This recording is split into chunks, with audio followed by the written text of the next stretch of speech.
and IXM Invisible Everything start of the afternoon, and then Saxon user group for the last leg, 4:30 to 6. Okay. We still have lunch at the same place. Coffee breaks at every corner. Hello, Garrett. Hello, everyone.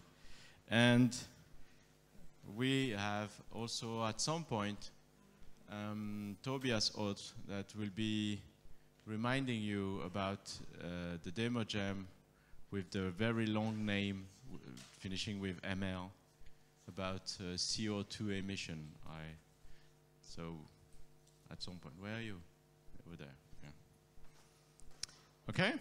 So we always are happy to have sponsors for this conference because they help us make it happen, and they are the serious part of this conference. Of course, I'm not. Everybody knows that, and they are really supporting us every year, and now every 2 years, and we are very happy to have them. So I think maybe we can start by a new sponsor, GDS, that just showed up a few weeks ago, and so you can tell us why. Good morning. Yes, why we are always looking for collaboration partners. We are a company which provides solutions in technical documentation, and always we are a service provider. And if you have a customer, a product, a project where you think you can need some help, you can provide us a hand, please contact me in person or our company, and we can see if we do some things together. Thank you. Thank you, Stefan. So one of the sponsors that was sometimes invisible and sometimes visible, so you're clearly in the topic, right? So it's CZ-ADH, what's that? Yeah. So. Thank you. I'm representing two sponsors this year. First of them is Czech Association for Digital Humanities, which is almost associations of almost 30 students and researchers whose goal is involved and use digital humanities. And the second one sponsor is named Boris Lechka. Actually, it's me, and I can switch to I mode, invisible mode.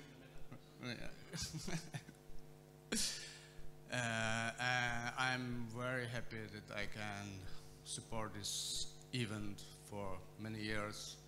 We can see in person, and thank you to you guys.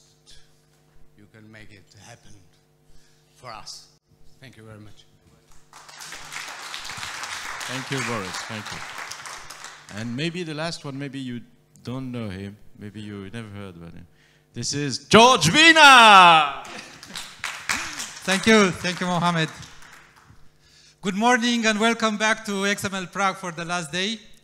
I want to say something. My name is George Bina and I represent Syncrosoft, the company that creates Oxygen XML editor and the related tools. Syncrosoft. And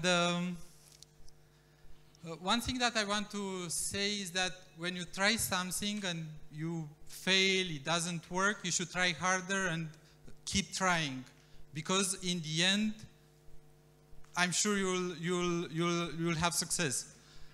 I tried, for instance, the demo jam many times, and I never gave up. So you need to try different things, but finally, you know, for me, last night, I managed to win the demo jam, so it's an example that you can succeed, basically. when you try something hard enough. Thank you. Enjoy the conference. Thank you, George. We're really lucky to have sponsors in this conference. So now we move to the main topic. So, you guys starting?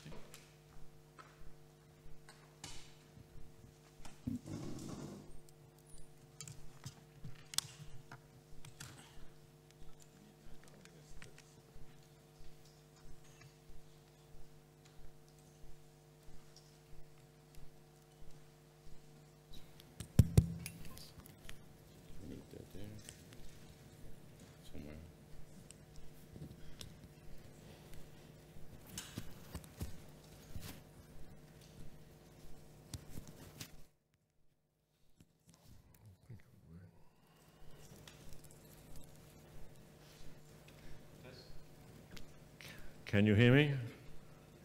Very good, thank you. I'll try and speak well enough that we don't get complaints on Twitter. So, welcome to the extended edition of the Schematron Users Meetup. As David said yesterday, we've been doing this since 2017. And thank you to the organisers for our request for an extended edition, 2 sessions. So, I'm Tony Graham. You saw me yesterday. You saw David yesterday. Didn't see you. Eric will be talking later. And we have Andrew Sales, the editor of the Schematron specification, standing by on Zoom and watching on YouTube. We're the 4 names on the program, but as David said yesterday, we're sort of helping the community move along rather than owning anything. And there's no significance to the order of the names in any of these sessions. Before I begin, for real, I just want to mention our logo, the Schema Troll. I've already had one conversation this morning about, isn't that a pink bunny? It's not a bunny. It was designed as a combination of 2 Australian marsupials, the bilby and the betong. So, as a Schematron enthusiast, I don't like it being called a bunny, and as an Australian, I don't like it being called a bunny. It's a Schema Troll. So, I should mention, this is the world's largest meeting of Schematron enthusiasts. So we're glad to have you here. We have 2 sessions, as you know. This is the introduction, and then David will give an overview of Schematron itself, and then Andrew Sales will join us from Zoom to give us an update on the ISO Schematron and where it's at. David will be back again for an overview of the implementations, given that he has the most active implementation. Unfortunately, Nico is ill this morning, so he can't give us an update on Schematron quick fixes, which is technology for not just for making fixes in your document when Schematron finds an error. We have a stand-in a reshuffle to take the place of that. And then Eric will be here for a talk on query binding with Schematron. In the second session, we have some short talks, and if there's time, which there may well be since we lost a speaker, we'll have a round-the-room discussion about topics that have been covered in this session, or you can talk about topics that weren't covered that you want to hear about. So the short talks we have lined up is Garrett, as you can see, on automated batch conversion, Ken on non-programmer support for Schematron, Garrett on restriction in Acoma Datoso, which he'll tell you about. And then the one that's shuffled to the first half is Michael with his report on his experience. And then David in something more experimental, yes? Yes. And then, as I said, there'll be the short discussion. So this is As I said, the world's biggest schematron convention. And it's also our only opportunity for market research.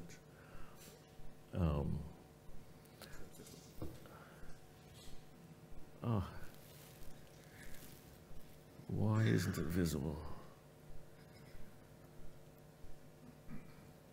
Why not?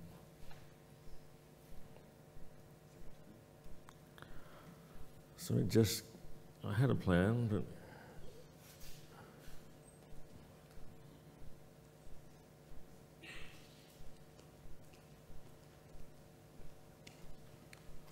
It's hardware or software? it's a software issue.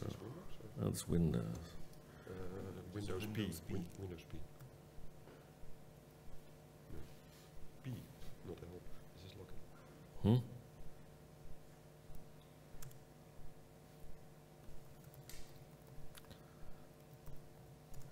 You pointed at P, but it's a Dvorak keyboard. Windows P. Windows, not FM. Windows P. P. P. P. That is P. Yeah, that one. That's a Dvorak keyboard, that's P. Oh. Yeah. Sorry about that. So, this is our opportunity for market research. Ordinarily, I'd start by asking you which countries you're from, but it's a bit harder to do that. So, who here is actively using Schematron? So the majority of you, in fact. All right, it's easier. Who is not yet using Schematron? A small number. Okay, thank you very much. Can you tell me what sort of subject area you're using Schematron for? E-commerce, just a moment.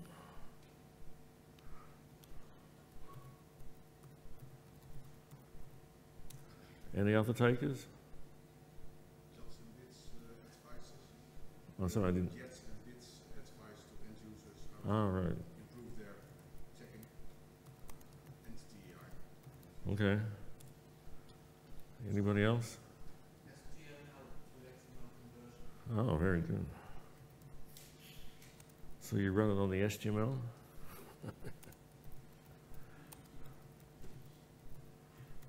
I hadn't expected to hear that one, so that's good. Anybody else?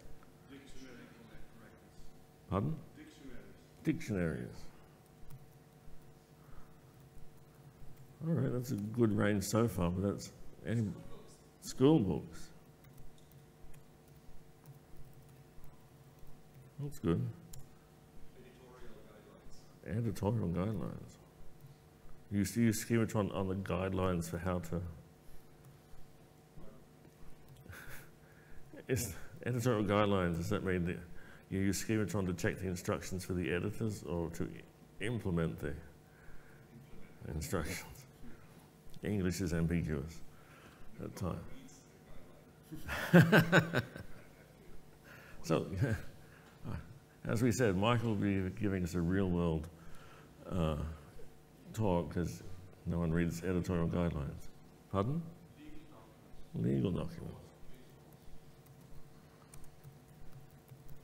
This is quite a range already. Domain-specific languages. Domain-specific languages. Okay, give me one more so I can go to the next column. What? Well, digital scholarly editions. Digital scholarly editions?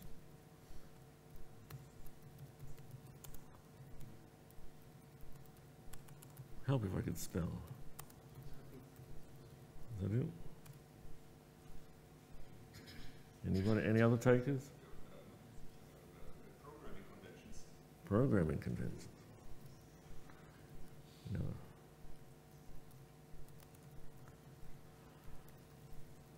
Isn't that one of Ken's uses? He uses Schematron to enforce things in his XSLT.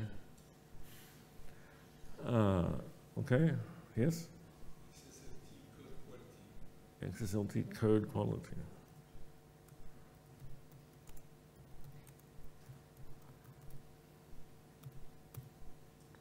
Okay. Last chance. I would say in general as a companion technology to the other schema formats for validation scenarios on a larger scale.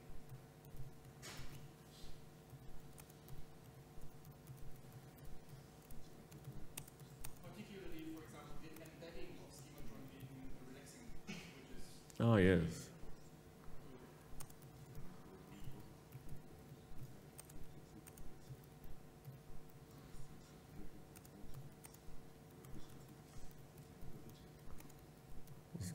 So you can relate to the quote that David said yesterday from Rick Jelliffe about the feather duster for the parts that skim. Oh, there's a couple of nodding heads there. Okay, so that'll do for now. So as you can see, completely unsurprisingly, people are using Schematron for a whole bunch of different things. And you're obviously finding it very useful. So we certainly hope that you'll find the rest of this morning, the 2 sessions, useful, and I'll hand over to David for the overview of Schematron itself. Thank you.